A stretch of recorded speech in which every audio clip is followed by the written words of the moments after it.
A call for freedom for Iran. A huge protest was again held today in France with a blunt message to Tehran. The Iranian resistance rally was called Free Iran, and that was the theme of this annual gathering. Numerous former U.S. officials from both sides of the aisle attended, and they addressed the supporters. And all are on the same page when it comes to confronting the theocratic revolutionary regime. Despite previous U.S. overtures, Iran, remains on the top of the State Department list of state sponsors of terrorism. And the rally sponsor warns about Iran's intention. The resistance group is headed by a woman, Maryam Rajavi, and we conducted an exclusive Fox News interview with her about her group's goals.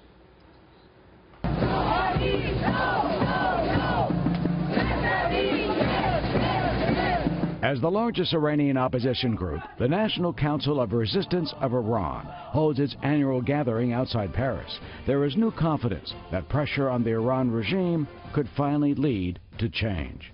Reports say the Trump administration is potentially considering a strategy to try and topple the regime, a move the resistance group's leader, Maryam Rajavi, welcomes. The overthrow of this regime, the mullah's regime, is the responsibility of the Iranian people and resistance. Nevertheless, we want the international community to stand with the Iranian people.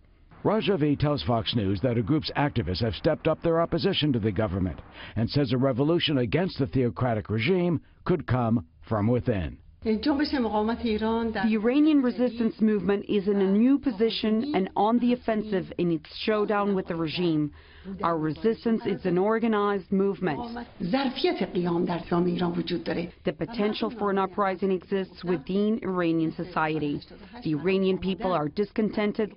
She and others fear Iran's influence in the Middle East could only grow.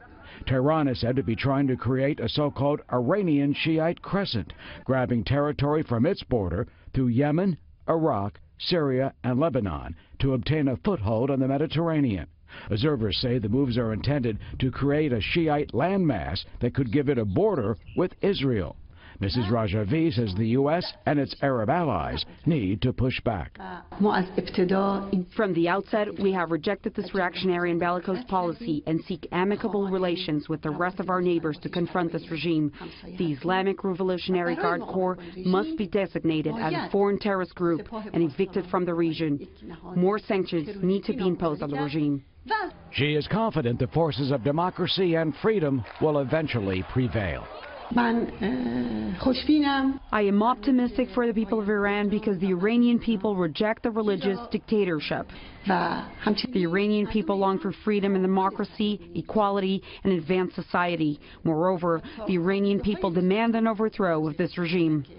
Well, besides calling for those tougher sanctions against Tehran, Mrs. Rajavi also wants the Iranian officials prosecuted for war crimes. Tehran, though, considers her group a terrorist organization, a charge that they reject. And in her interview, she also alluded to our Declaration of Independence, saying the Iranian people want the same freedom that our founding fathers brought to us so many years ago. And Mrs. Rajavi says she is confident it will happen in her country, too.